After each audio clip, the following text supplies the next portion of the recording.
Hello friends, कैसे हैं आप सब लोग। आइए एक बार फिर आप लोगों का स्वागत करता हूं बेसिक एजुकेशन के ऑनलाइन यूट्यूब प्लेटफॉर्म पर। आज की जो हमारी वीडियो होगी ये होगी हमारी advent of Europeans in India, यानी भारत में यूरोपियों का आगमन।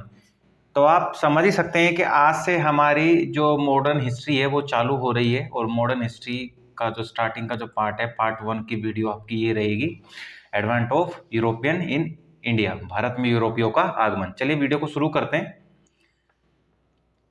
भारत में पुर्तगालियों की राजधानी कौन सी थी। तो क्वेश्चन है कि भारत में पुर्तगालियों की राजधानी कौन सी थी। तो आप आंसर क्या होगा, आंसर होगा इसमें, आंसर होगा कोची। ठीक है, तो भारत में पुर्तगालियों की राजधानी कौन सी थी, तो आंसर क्या होगा, आंसर होगा कोची। चलिए देख लेते हैं पुर्तगालियों के बारे में। कोची जो है, कोची 1503 में भारत में पुर्तगालियों की राजधानी बनी, और स्टार्टिंग की राजधानी यही बनी थी। इसके बाद 1510 में गोवा को पुर्तगालियों ने अपनी राजधानी, अपनी कैपिटल बना लिया था। पुर्तगालियों ने जो गोवा था, गोवा को बीजापुर के जो शासक थे, जो अली आदिल शाह वाले, तो बीजापुर के शासक से गोवा को छीना था। और गोवा पहले एक पोर्ट के रूप में हुआ करता था, यही कारण था गोवा को छीनने का। बाद में उसको अपनी कैपिटल भी इन लोगों ने बना लिया। भारत आने वाले पहले यूरोपीय जो पुर्तगाली हैं हमारे, वो भारत में आने वाले फर्स्ट यूरोपियंस रहे हैं। पहले यूरोपीय ये रहे हैं, पहले यूरोपीय, और अंतिम यूरोपीय भी यही रहे हैं। ठीक है, पुर्तगाली पुर्तगाली भारत में 1498 में आते हैं और 1961 में ये वापस चले जाते हैं। इसके बाद में नेक्स्ट पॉइंट देखते हैं। भारत में आने वाले पहले पुर्तगाली कौन थे। Vasco D gamma. कौन थे भाई पहले पुर्तगाली? वास्को डी गामा, जो कि भारत सबसे पहले आए थे। और ये जो आए थे 1498 में आते हैं। भारत के जो साउथ का जो स्टेट है केरल, केरल में सबसे पहले ये एंटर करते हैं। और केरल में मालाबार तट पर इनका जहाज पहुंचता है, जहां पर इनकी मुलाकात जो कालीकट के हिंदू राजा हुआ करते थे, नाम क्या था उनका, जमोरिन। जमोरिन से इनकी मुलाकात होती है, और वहाँ वो उनको स्वागत करते हैं, पुर्तगाली जो आए थे वास्को डी गामा। इसके बाद में वास्को डी गामा वापस चले जाते हैं, और वहाँ जाकर बताते हैं कि भाई इतने अच्छे अच्छे मसाले वगैरह हैं। तो पुर्तगाली फिर भारत आने लगते हैं। ठीक है, तो भारत में पुर्तगाली शासन की अवधि जो है वह वास्को डी गामा के वापस जाने के बाद 1505 से स्टार्ट होती है, और जो कि 1961 तक जारी रहती है। वास्को डी गामा जो भारत आए थे, ये केप ऑफ गुड होप एक रास्ता है, जो कि आप अफ्रीकन कॉन्टिनेंट अगर आप देखेंगे, अफ्रीकी महाद्वीप अगर आप देखते हैं, तो अगर वर्ल्ड मैप अगर आप देख पाएंगे, तो वर्ल्ड मैप में कुछ इस तरीके से ये आपका नॉर्थ साउथ अमेरिका हो जाएगा, ये आपका नॉर्थ अमेरिका हो जाएगा, और ये आपका हो जाएगा अफ्रीका। ठीक है, ये अफ्रीका, और ये आपका इंडिया हो जाएगा। तो अब जो वास्को डी गामा था वो कुछ इस रास्ते होते हुए इस तरीके से भारत आया था। तो ये वाला जो रास्ता है आपका, ये वाला जो रास्ता है, इसी रास्ते को क्या बोलते हैं, इसी रास्ते को बोलते हैं केप ऑफ गुड होप। ठीक है, इसी रास्ते को क्या बोला जाता है, Cape of Good Hope. Next देखते हैं, which of the following is related to blue water policy. यानी ब्लू वाटर पॉलिसी क्या है, सबसे पहला क्वेश्चन क्या है, ब्लू वाटर पॉलिसी जो है वो क्या है। तो और ये किससे संबंधित है। तो दो क्वेश्चन आते हैं, एक तो ब्लू वाटर पॉलिसी क्या है, और दूसरा ये किससे संबंधित है। दूसरा क्वेश्चन है, when did the Portuguese establish factories in Mangalore, Kannur and Bhavnagar. यानी जो पोर्तुगीज थे, पुर्तगाली जो थे, उन्होंने मंगलोर के अंदर, कन्नौर के अंदर और भावनगर के अंदर जो अपनी फैक्ट्रीज इस्टेब्लिश करी है वो किस समय की है। तो चलिए आप पढ़ लेते हैं एक बार। देखिए, फ्रांसिस्को डी अल्मीडा ने ब्लू वाटर पॉलिसी को स्टार्ट किया था भारत में। फ्रांसिस्को डी अल्मीडा जो है फर्स्ट वायसराय भी रहे हैं पुर्तगालियों के, और इन्होंने ब्लू वाटर पॉलिसी को स्टार्ट किया था। ब्लू वाटर पॉलिसी क्या होती है, तो इस नीति के तहत जो भारतीय जहाज हुआ करते थे, और भारतीय जहाज़ों के जो कप्तान थे, वो गोवा के वायसराय से लाइसेंस लेते थे। ठीक है, क्या लेते थे, लाइसेंस। इससे क्या होता था कि जो पुर्तगाली थे वो भारतीय जहाज़ों पर हमला नहीं करते थे। समझ रहे हैं, इसका मेन कारण सिर्फ यही था कि जो अरेबियन सी है उस पर अपना एक तरीके से ऑटोनॉमी क्रिएट करना चाहते थे पुर्तगाली। और इस नीति के तहत पुर्तगाली अरब सागर और हिंद महासागर में एकमात्र शक्ति बनना चाहते थे। 1505 में फ्रांसिस्को डी अल्मीडा ने भारत के पहले वायसराय के रूप में इनको चुना गया, जैसे कि मैंने आपको बताया है ऊपर। इसके बाद नेक्स्ट है, पुर्तगालियों ने 1556 में मंगलोर, कन्नूर, भावनगर में कारखाने खोले। तो भाई मंगलोर में, कन्नूर में और भावनगर में 3 जगह कारखाने खोले पुर्तगालियों। तो कब खोले भाई? आंसर क्या है आपका? 1536 में खोले।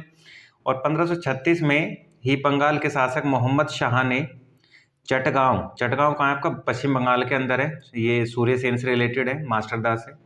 इन वहाँ पर फैक्ट्री भी खोली थी। तो चटगांव के अंदर पुर्तगालियों ने फैक्ट्री कब खोली? 1536 में। ठीक है, तो हमारा पीछे जो आंसर यहाँ पूछा जा रहा था कि ब्लू वाटर पॉलिसी से कौन संबंधित है, तो आप आंसर क्या बताएंगे इसमें? Francisco de Almeida. ठीक है, अल्मीडा जो है ब्लू वाटर पॉलिसी से रिलेटेड है।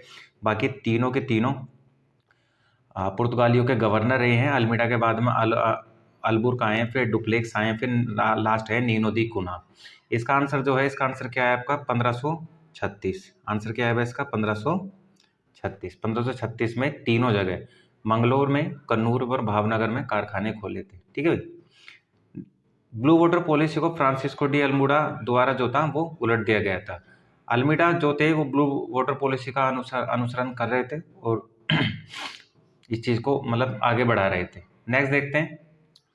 नेक्स्ट है आपका where did the Dutch East India Company open its first factory in India? यानी डच ईस्ट इंडिया कंपनी ने अपनी पहली फैक्ट्री भारत में कहाँ पर खोली?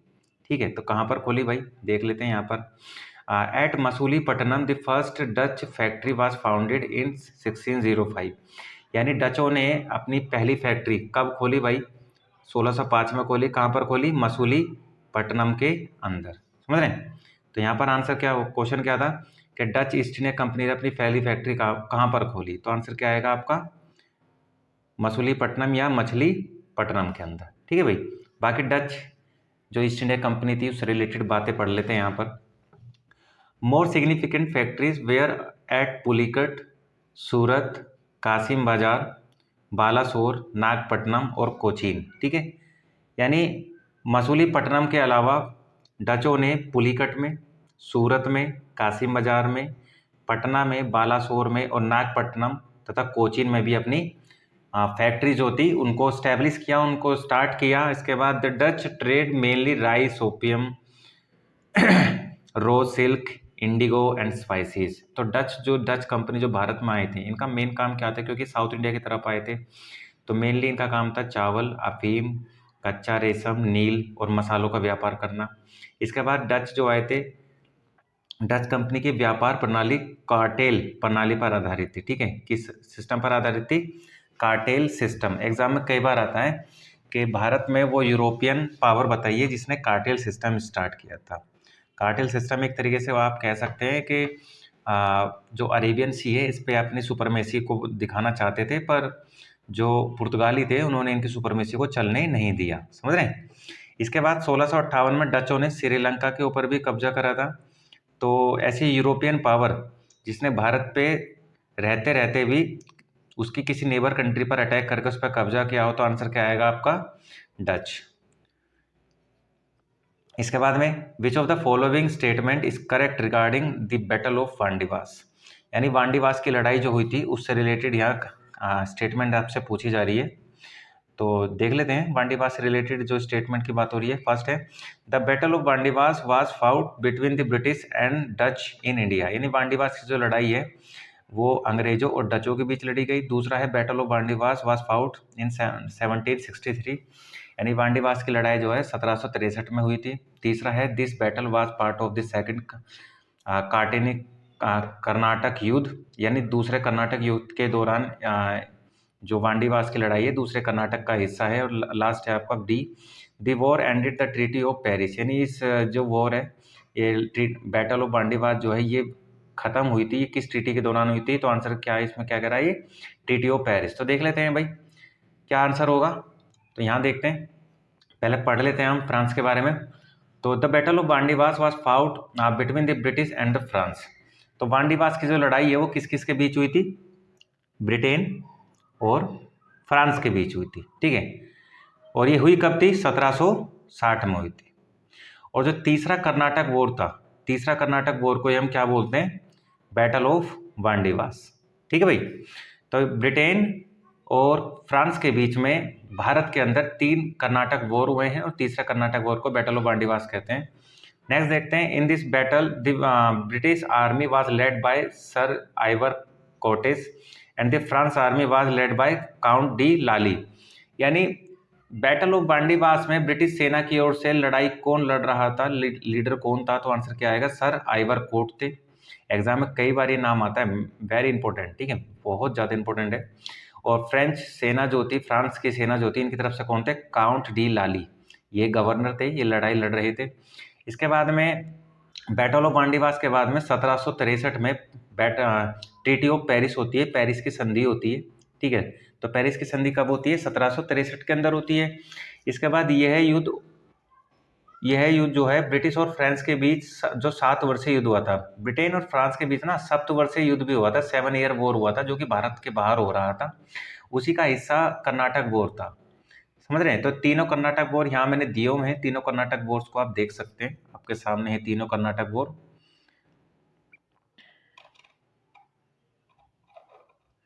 ये तीनों कर्नाटक वॉर यहाँ पर आप लोग देख पा रहे होंगे। फर्स्ट कर्नाटक वॉर 1740 से 1748 तक हुआ है। सेकंड कर्नाटक वॉर 1749 से 1754 तक हुआ है।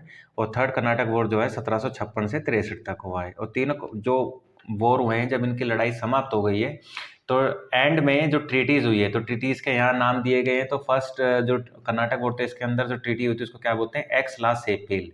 क्या बोलते हैं? एक्स ला शेपेल।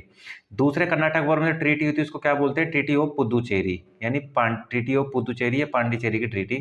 और तीसरी क्या बोलते हैं? ट्रीटी ऑफ पेरिस, यानी पेरिस की संधि तीसरे कर्नाटक वॉर के दौरान हुई थी, ठीक है भाई। तो यहाँ पर क्या पूछ रहा था वो, यहाँ देख लेते हैं क्वेश्चन में क्या था कि इनमें से कौन सा कथन सही है, वो ये कह रहा था। तो इसमें फोर्थ ऑप्शन क्या कह रहा है कि द ट्रीटी ऑफ पेरिस इन 1763। और यहाँ पर देखिए, यहाँ पर ट्रीटी ऑफ पेरिस का जो समय बताया वो कितना बता रहा है? ट्रीटी ऑफ पेरिस का समय 1763।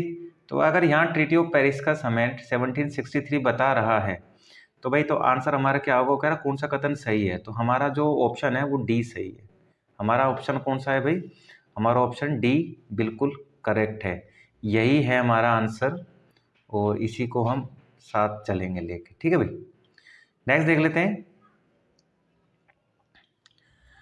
Consider the following in the next of the rise of foreign power in Pondicherry, यानी पौंडीचेरी में विदेशी शक्ति के उदय के संदर्भ में निम्नलिखित कथनों पर विचार करें। सबसे पहला ऑप्शन है, पॉइंट है कि the first European power to capture Pondicherry was France, यानी भारत में सबसे पहले जो पांडिचेरी पर कब्जा किया था वो फ्रांसीसियों ने किया था। नंबर 2 कह रहा है कोई इन 1761 the British captured Pondicherry from the France, यानी 1761 में ब्रिटिशर्स ने फ्रांसियों से पांडिचेरी को छीन लिया था। तो भाई देख लेते हैं कि कौन सा कथन सही है या नहीं है। तो ये क्या कह रहा है? The first European to establish factories in the Pondicherry region during the 16th century were the Portuguese and the second were Dutch, यानी पौंडीचेरी में सबसे पहले फैक्ट्री किसने स्थापित करी? तो आंसर क्या आ रहा है भाई? पुर्तगाली ने। पुर्तगालियों ने सबसे पहले स्थापित करी, दूसरे डच ने स्थापित करी। अगर पहले पुर्तगाली थे, दूसरे डच थे, तो इसमें फर्स्ट ऑप्शन क्या कह रहा है? The first European power to capture Pondicherry was France, तो ये गलत हो गया है ना, ये गलत हो गया। नेक्स्ट देख लेते हैं। The France East India Company established in trading post in Pondicherry in 1674, यानी पौंडीचेरी के अंदर जो फ्रांस ने अपनी ट्रेडिंग पोस्ट इस्टेब्लिश की थी वो कब करी थी? 1674 में। पर यहाँ पर कारखाना खोलने की बात अभी भी नहीं आ रही है। नेक्स्ट क्या कह रहा है? इन 1761 में अंग्रेजों ने पांडिचेरी के ऊपर कब्जा कर लिया। तो 1761 में कब्जा किसने करा था भाई? अंग्रेजों ने करा था। किसके ऊपर करा था? पांडिचेरी के ऊपर करा था। और इसके बाद में पेरिस की संधि हुई थी 1763 में, बैटल ऑफ बांडीवास चल रहा था इस समय। तो सेकंड ऑप्शन क्या कह रहा है कि 1761 में British capture Pondicherry from the France, तो बिल्कुल भाई सही कह रहा है, बिल्कुल ये आंसर सही बोल रहा है। यानी पहला गलत है, दूसरा सही है। तो यानी पहला गलत और दूसरा सही। तो आंसर क्या कह रहा है इसमें? कौन सा सही है? तो आंसर सही है की बात कर रहा है, तो आपका आंसर क्या होगा? सेकंड, ठीक है भाई। तो आप देख लेते हैं, थोड़ा सा पढ़ लेते हैं यहाँ पर फ्रांस और अंग्रेजों के बारे में और क्या इन्फॉर्मेशन है आपके पास। थर्ड पॉइंट क्या कह रहा है आपको? Pondicherry was transferred to the Indian union in 1954, यानी फ्रांसीसियों से भारत ने आज़ादी के बाद पांडिचेरी को कब अपने पास अपने कब्जे में लिया, तो आंसर क्या है आपका? 1954 में पौंडीचेरी को अपने अधिकार क्षेत्र में इंडियन गवर्नमेंट ने ले लिया था, और कानूनी रूप से पौंडीचेरी को 1962 में इंडियन गवर्नमेंट ने भारतीय संघ का, इंडियन यूनियन का इसको हिस्सा बनाया, और एक केंद्र शासित प्रदेश के रूप में, यूनियन टेरिटरी के रूप में इस पे अपनी कमान स्टैब्लिश की। और ये सारा काम जो हो रहा था वो किसके अकॉर्डिंग हो रहा था? संविधान में एक अमेंडमेंट हुआ था 14, तो 14वें संविधान संशोधन अधिनियम के द्वारा पौंडीचेरी को भारतीय संघ का हिस्सा बनाया गया। नेक्स्ट है, विच of the following statement is correct about the British east India Company? यानी ब्रिटिश ईस्ट इंडिया कंपनी के बारे में निम्नलिखित कथनों पर विचार करना है। तो भाई कथन कौन से हैं देख लेते हैं। नंबर 1 क्या कह रहा है? It was granted the charter of Queen Elizabeth in 1600, given it a monopoly of eastern trade indefinitely। यानी 1600 में महारानी एलिजाबेथ अनिश्चित काल के लिए पूर्वी व्यापार का अधिकार देते हुए एक चार्टर प्रदान करती हैं ईस्ट इंडिया कंपनी को। नंबर 2 ऑप्शन है कि कंपनी जो ट्रेड मोनोपोली है उसको एस्टेब्लिश करने का, जो मोनोपोली को मतलब एक तरीके से ख़त्म करने का जो काम करते हैं वो कौन करते हैं? आपका अबोलिश करने का काम कौन करते हैं? James first. कब करते हैं? 1609 में। तो भाई देख लेते हैं कौन सा आंसर सही होगा। 31 दिसंबर की बात हो रही है। 31 दिसंबर 1916 एक्चुअल में गलत लिखा हुआ है यहाँ पर। आंसर है आपका 1600। तो 31 दिसंबर 1600 ईस्वी में क्वीन एलिजाबेथ सेकंड जो कंपनी है उसको एक चार्टर देती है ट्रेड करने के लिए। ठीक है, एक चार्टर देती है ट्रेड करने के लिए। और स्टार्टिंग में जो चार्टर है ये 15 साल की परमिशन के लिए दिया जाता है ब्रिटिश ईस्ट इंडिया कंपनी को स्टैब्लिश करने के बाद में। पर 1609 आते आते जो किंग होते हैं, ठीक है, जो जिसका नाम हम पीछे पढ़ रहे थे, क्या नाम था? James first. क्या नाम था भाई? James first. तो जेम्स फर्स्ट 1609 आते आते कंपनी की जो मोनोपोली है इसको एक्सटेंड कर देते हैं इन डेफिनेटली टाइम पीरियड तक, यानी अनिश्चित काल तक के लिए इसकी जो मोनोपोली है उसको बढ़ा दिया जाता है 1609 के चार्टर एक्ट से। इसके बाद में company sent Captain Hawkins to Jahangir court for permission to open a factory in Surat. यानी कंपनी जो है जब इसको परमानेंट चार्टर मिल जाता है तो अपने एक अंग्रेज अधिकारी को भारत भेजती है। उस समय भारत में एक मुगल शासक हुआ करते थे जहांगीर। तो जहांगीर के दरबार में कैप्टन हॉकिंस पहले अंग्रेज होते हैं जो पहुंचते हैं, और वहां जाकर वो उनसे परमिशन मांगने की कोशिश करते हैं। पर परमिशन तो इनको नहीं मिलती है। पर जहांगीर हॉकिंस को 400 का मनसबदार बनाते हुए 30,000 के वेतन पर रख लेता है अपने पास में। ठीक है, इसके बाद में हॉकिंस जो है 1609 में पहुंचते हैं। उसके बाद 1611 में वो वहां से चले जाते हैं। इसके बाद में 1615 में सर थॉमस रो दूसरे अंग्रेज अधिकारी होते हैं जो पहुंचते हैं मुगल दरबार के अंदर। हॉकिंस के बाद में सर थॉमस रो होते हैं जो मुगल दरबार में दूसरे अंग्रेज अधिकारी के रूप में मुगल दरबार में पहुंचते हैं। ठीक है भाई। इसके बाद में नेक्स्ट क्या कह रहा है आपका? नेक्स्ट कह रहा है कि द चार्टर एक्ट ऑफ 1813, यानी जो 1813 का चार्टर एक्ट आया था, जो कंपनी की मोनोपोली थी, जो 1609 में परमानेंट करी गई थी। इस मोनोपोली को 1813 के अंदर ना अबोलिश कर दिया गया था कि अब ये नहीं चलेगा, और सिर्फ चाय यानी टी और चाइना के साथ ही इसको बने रहने दिया गया। और 1833 के चार्टर एक्ट में कंपनी के मोनोपोली को पूरे तरीके से खत्म कर दिया गया था। कंपनी अब पूरे तरीके से एक प्रशासनिक निकाय, एक एडमिनिस्ट्रेटिव बॉडी बन के रह गई थी। समझ रहे हैं? तो इसमें क्वेश्चन क्या कह रहा था? वो फर्स्ट था कि भाई 1600 में महारानी एलिजाबेथ ने अनिश्चित काल के लिए, तो भाई ये तो अनिश्चित काल के लिए थोड़ी था, इनडेफिनेटिव पीरियड के लिए कहा था भाई, 15 साल के लिए था, है ना? तो ये तो आंसर गलत है। सेकंड क्या कह रहा है? Company trade the monopoly of abolish by James first. तो जो जेम्स फर्स्ट है इन्होंने कंपनी की मोनोपोली को अबोलिश नहीं करा था, उसको तो परमानेंट कर दिया था, है भाई? तो ये भी गलत है। तो आंसर क्या आएगा? D, neither one nor two. इसके बाद next, where was the western presidency located during the early period of the East India Company? यानी ईस्ट इंडिया कंपनी के प्रारंभिक काल में वेस्टर्न प्रेसिडेंसी कहाँ स्थित थी? वेस्टर्न प्रेसिडेंसी की बात हो रही है। तो ब्रिटिश ईस्ट इंडिया कंपनी जब वेस्ट में अपना रूलिंग एरिया स्टैब्लिश करती हैं तो ये इंडिया का वेस्टर्न पार्ट है। तो यहाँ पर ये गुजरात वाला रीजन है, तो गुजरात के यहाँ पर सूरत वाला जो रीजन है, सूरत में यहाँ पर अपनी फैक्ट्री को स्टैब्लिश करने का काम करती है, और जो प्रेसिडेंसी है वो यहाँ पर ही बनाती है, समझ रहे हैं। तो सूरत में स्टार्टिंग की जो अर्ली प्रेसिडेंसी है वो सूरत के अंदर बनाई जाती है। थोड़ा पढ़ लेते हैं इसके बारे में। तो यहाँ देखिए, after receiving the charter from Mughal emperor Jahangir, Jahangir से चार्टर मिलने के बाद में जो ईस्ट इंडिया कंपनी है, ठीक है, ये व्यापार करने के लिए चलती है। पर उस समय गुजरात वाले रीजन में, मुंबई में पुर्तगालियों का शासन हुआ करता था।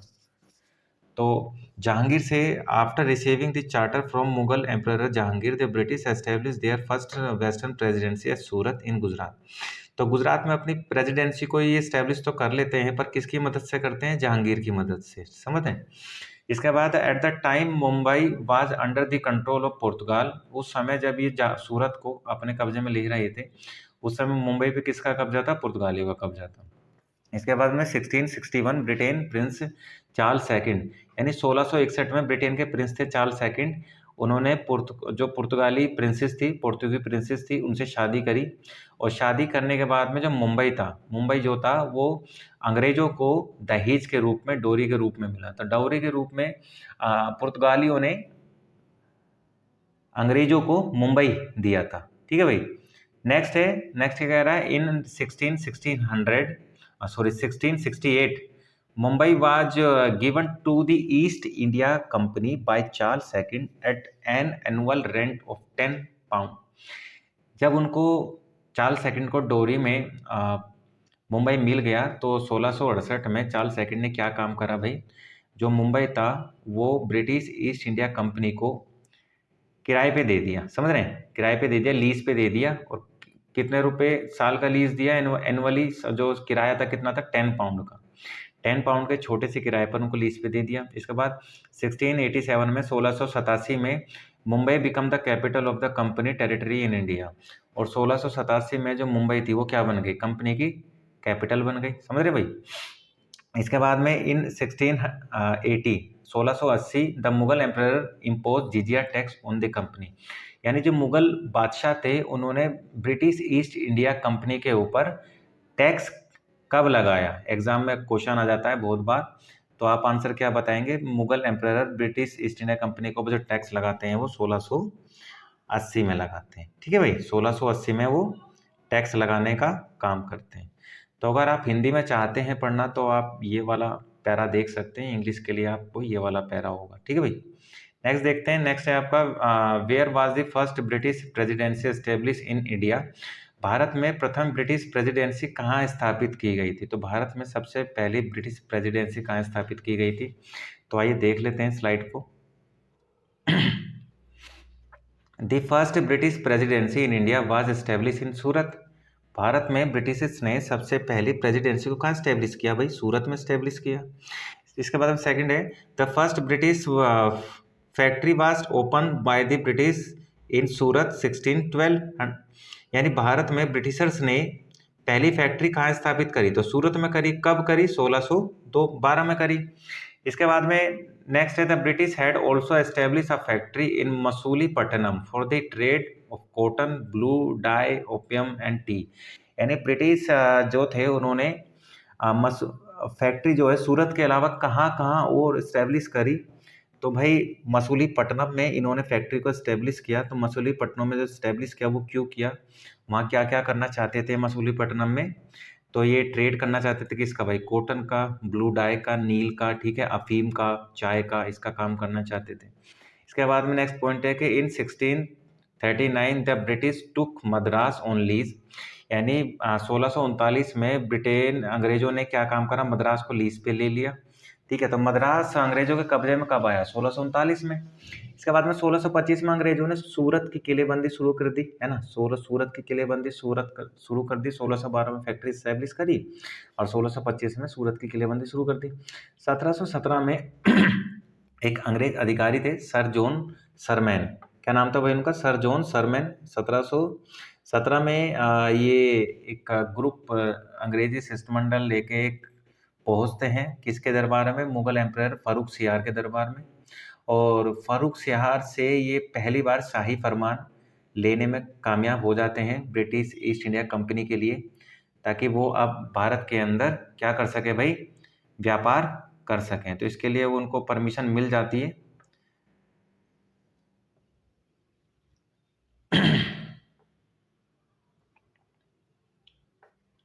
तो इसमें क्या पूछ रहा था भाई कि भारत में ब्रिटिश प्रेसिडेंसी सबसे पहले कहाँ स्टैब्लिश की गई, तो आंसर क्या आएगा, सूरत। एग्जाम में बहुत बार आता है, तो मैक्सिमम जो स्टूडेंट होते हैं ना वो कोलकाता लगाते हैं, तो आपको कोलकाता नहीं लगाना है, आपको सूरत आंसर लगाना है। तो मैं क्वेश्चन के हिसाब से आप लोगों को हिस्ट्री पढ़ाने की कोशिश कर रहा हूँ। आप मुझे कमेंट बॉक्स में ज़रूर बताइएगा कि आपको ये तरीका कैसा लग रहा है। अगर आपको अच्छा लग रहा है तो इसी तरीके से पढ़ाएंगे, नहीं तो जो नॉर्मल वे होता है पीपीटी पीडीएफ वे में जो है मेरे पास में, मैं उस तरीके से पढ़ाने की कोशिश करूँगा आप लोगों के पास। ठीक है, तो कमेंट बॉक्स में ज़रूर बताएं आपको वीडियो कैसी लग रही है। और अगर वीडियो आप देख रहे हैं तो प्लीज़ वीडियो को लाइक ज़रूर करें, लाइक करना ना भूलें। आप, मैं बहुत बार देख रहा हूँ कि वीडियो देख लेते हैं पर लाइक नहीं होती, प्लीज़ लाइक ज़रूर करें। वीडियो को शेयर करें और चैनल को सब्सक्राइब करें। चैनल अगर आपने सब्सक्राइब कर लिया है तो आप बेल आइकन का बटन दबाना बिल्कुल भी ना भूलें। नेक्स्ट है आपका डच इन 1640 में अंग्रेजों ने विजयनगर के शासक जो थे, विजयनगर मद्रास जो है अंग्रेजों ने स्टार्टिंग में तो लीज पे लिया, समझ रहे भाई, अंग्रेजों ने मद्रास को स्टार्टिंग में लीज पे लिया। 1639 में अंग्रेजों ने मद्रास को क्या लिया भाई, लीज पे ले लिया।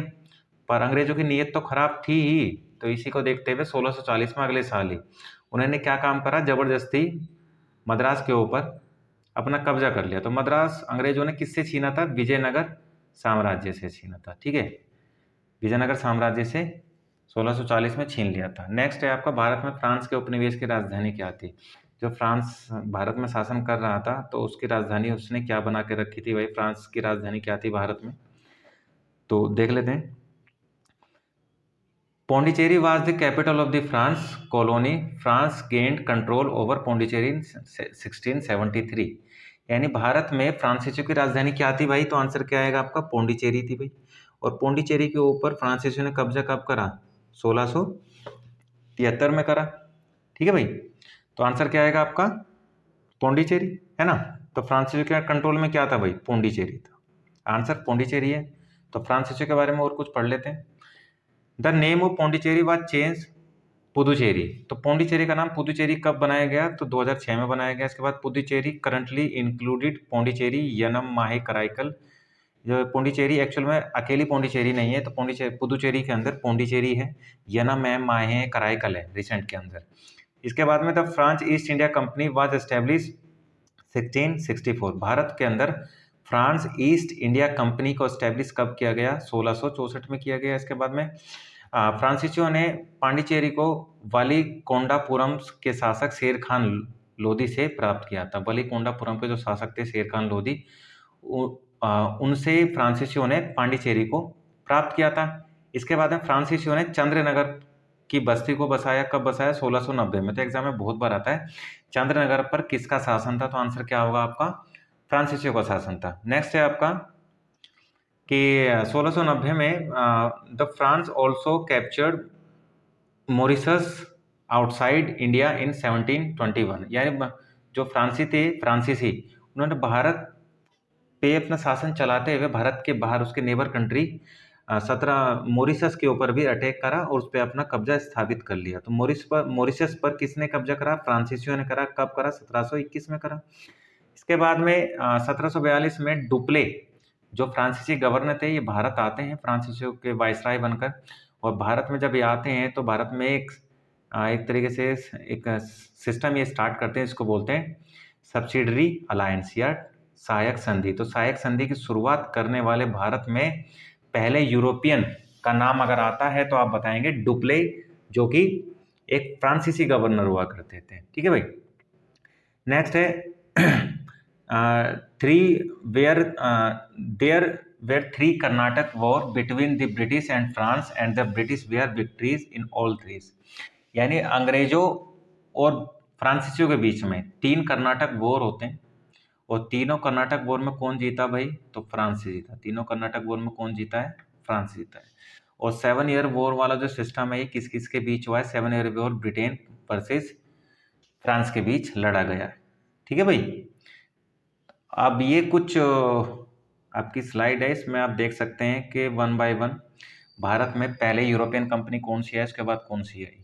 तो सबसे पहले आप देख सकते हैं पुर्तगाली आते हैं भारत के अंदर। कब आते हैं? 1498 में आते हैं। अपनी राजधानी कहाँ बनाते हैं? कालीकट के, जो कालीकट है वहाँ पर एंटर करते हैं। फिर आते हैं ब्रिटिश 1600 के अंदर, गुजरात में एंटर करते हैं सबसे पहले ये, सूरत में। फिर आते हैं डच, डच 1602 में आते हैं और मसूलीपट्टनम में अपनी राजधानी बनाते हैं। फिर आते हैं डेनिस, डेनिस आते हैं 1616 में, तमिलनाडु के इलाके में अपनी राजधानी बनाते हैं। फिर आते हैं फ्रेंच, फ्रेंच आते हैं और फ्रेंच जो है 1664 में एंटर करते हैं और पौंडीचेरी में अपनी राजधानी बनाते हैं। समझ रहे हैं? इसके बाद ये सब चले जाते हैं, कुछ छोटे छोटे जगह रुक जाते हैं और बाकी जो ब्रिटिशर्स थे वो 1947 तक भारत में बने रहते हैं। ठीक है भाई। तो पुर्तगाली जो होते हैं भारत में सबसे पहले आए और सबसे बाद में गए। ये 1498 में भारत आते हैं और 1961 में, यानी अंग्रेजों के बाद ये भारत से जाते हैं। समझ रहे भाई? तो ये आप लोगों की मॉडर्न इंडिया का स्टार्टिंग का पार्ट था, भारत में यूरोपियन कंपनी का आगमन। तो आपको वीडियो कैसे लगी आप मुझे कमेंट बॉक्स में ज़रूर बताएं। और अगर आपको वीडियो अच्छी लग रही है तो वीडियो का इसी तरीके से हम आगे बनाएंगे। तो आप मुझे कमेंट बॉक्स में बताएं। ठीक है, वीडियो को लाइक ज़रूर कर दें और चैनल सब्सक्राइब नहीं करा तो चैनल को सब्सक्राइब जरूर कर दें। जय हिंद, जय भारत।